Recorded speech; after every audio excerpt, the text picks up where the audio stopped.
Olá pessoal, tudo bem? Como é que foi de férias? Tranquilo?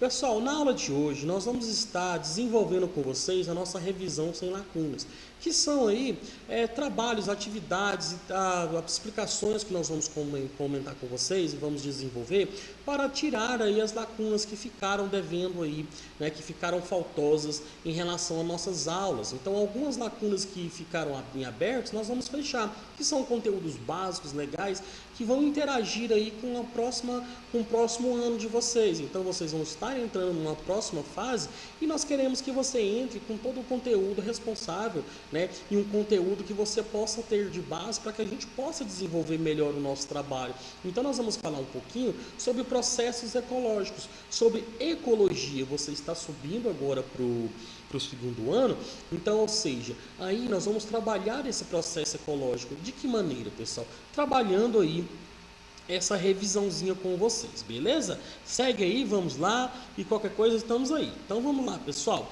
Quando a gente fala em ecologia, pessoal, nós falamos de um conceito básico da ecologia. Que conceito é esse aqui? É o conceito onde nós estamos trabalhando com a nossa casa, ecologia, o estudo da nossa casa, a interação com o ser com o seu ambiente. Então nós vamos interagir com o nosso meio ambiente. Eu também faço parte da ecologia, porque eu também sou meio ambiente, pessoal. Não é só a capivara, a anta, o lobo, o leão que é o meio ambiente. Eu também faço parte dele. Então, nesse ambiente, eu vou ter o quê? O estudo da minha casa, a minha interação com ela. Por exemplo, um conceito muito bacana da gente compreender é o conceito de habitat. Você sabe o que é o conceito de habitat? Ele é o quê? É o nosso endereço, o estudo da nossa casa, pessoal. O nosso habitat, ele é o local onde nós vamos encontrar, né? Onde nós vamos estar. Por exemplo, nós temos a montanha, aqui nós temos aqui os habitats que eu coloquei, montanhas, né?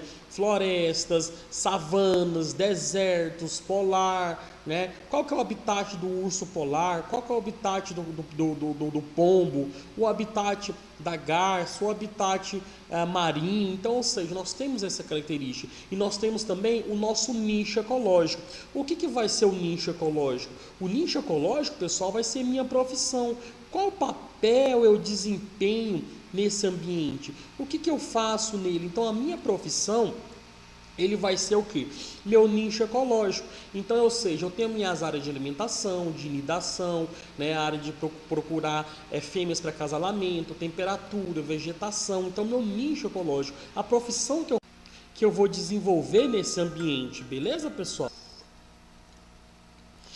Pessoal, também nesse contexto, nós vamos falar um pouquinho de alguns fatores. Nós temos fatores chamados de fatores bióticos e fatores abióticos, que são fatores que eles se relacionam diretamente com o nosso ambiente. Os fatores bióticos, nós estamos falando das comunidades vivas, dos organismos vivos, então das algas, plantas, dos fungos, protozoários, bactérias, animais, então todo esse componente. Agora, os fatores abióticos, não biológicos, eles vão envolver o que? Os fatores físicos e químicos ou geológicos, né? Então ele vai estar percorrendo aí entre meio as substâncias inorgânicas que vão compor a base. Por exemplo, no meu sangue, nas minhas hemácias, eu tenho ferro, um sal mineral, que é um componente químico encontrado aí na Terra, né? Carbono, fósforo, cálcio, magnésio, manganês, ouro, cádmio, tudo isso faz composição para formar elementos químicos,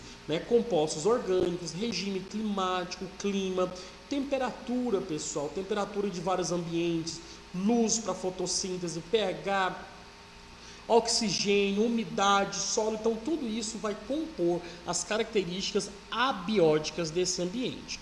Bacaninha? Pessoal, também nós vamos trabalhar também outros conceitos. Só um segundinho. Aí, beleza. Os níveis de organização. O que são os níveis de organização? São níveis onde a gente organiza todos esses organismos. Por exemplo, a gente pode iniciar lá da formação do átomo. Lembra lá do nosso famoso H2O? dois átomos de hidrogênio e um átomo de oxigênio. Eu vou juntar ele, vou formar uma moléculazinha. Essa molécula eu vou conseguir formar através dessas moléculas organelas. Que são organelas? Ribossomo, peroxossomos, lisossomos, complexo de Golgi, retículo endoplasmático. Eu vou formar um núcleo e isso eu vou ter uma célula, uma célula que vai ter diversas funções e diversas atividades. Um grupamento dessas células eu vou formar um tecido ósseo, cartilaginoso, tecido epitelial, tecido adiposo, o tecido nervoso, os neurônios. Então tudo isso agrupando eu formo um órgão. Qual órgão? O sistema de locomotor, o sistema respiratório, o sistema respiratório, o sistema digestório.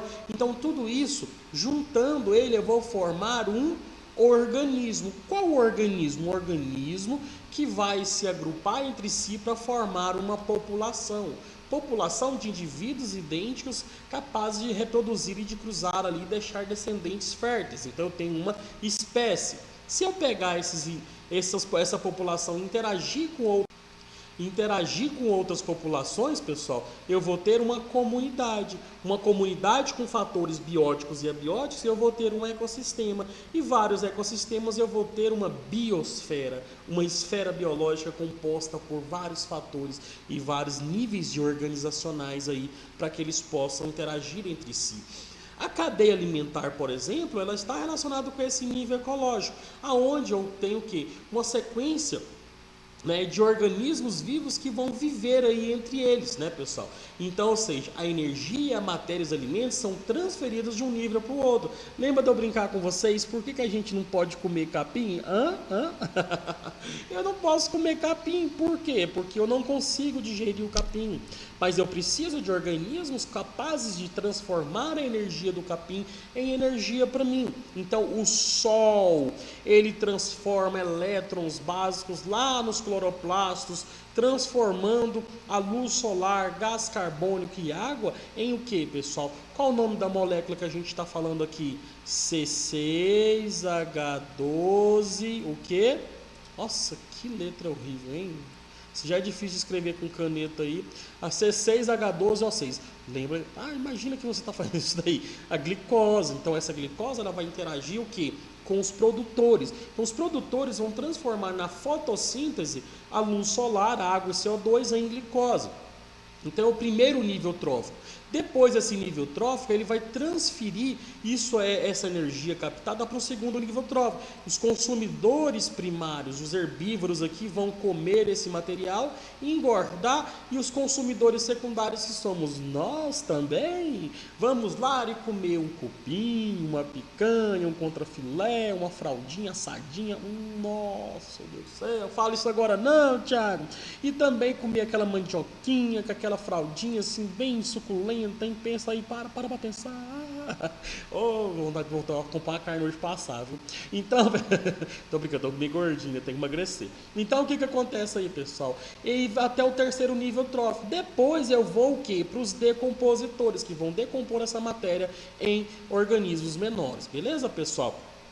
Com isso aqui, a gente está falando o que, pessoal? Desse ciclo, A fotossíntese. Olha aqui a transformação energética nesse ciclo aqui, pessoal. Então, eu preciso transformar, porque eu não consigo fazer essa transformação, Então, na fotossíntese, ela vai utilizar luz, gás carbônico, H2O e sais minerais que estão nesse componente aqui. Vai transformar tudo isso em energia, em glicose, C6H12O6, e também vai liberar o nosso oxigênio. Então, esse processo de transformação, pessoal, ele é a base fundamental da nossa cadeia alimentar. Então, nós temos aqui alguns organismos que compõem essa cadeia alimentar, Então, a gente pode falar aqui dos herbívoros. Deixa eu só tirar esse negocinho aqui, eu estou agoniado com isso aqui. Então, fica aqui em cima, aqui, já que você não quer sair. Os herbívoros, pessoal, que são alimentados exclusivamente de plantas. Os carnívoros, o lobo, o crocodilo, a cabra. Os omnívoros, o urso, que vai por exemplo, aqui alimentar de animais e vegetais, os frugívoros, né? Os insetívoros, os graminívoros, ou seja, gramíneas, né? Os frugívoros aqui que vai ter uma alimentação bem diferenciada. Então, ou seja, esses organismos aqui vão compor aí essa fauna. Que também a gente pode observar aqui na teia alimentar. Na teia é bem interessante quando a gente fala um pouquinho aqui da conexão alimentar entre esses indivíduos. Os produtores, consumidores primários, consumidores secundários, os terciários ou quaternários, ou os decompositores, e todos eles vão ter qual fim, pessoal? Não tem outro fim, nós vamos ser decompostos por fungos e bactérias. Natural, faz parte da vida, tudo vai se reciclar e a vida continua. Bacaninha, pessoal. Eu espero que vocês tenham compreendido nossa aula. Valeu e até mais.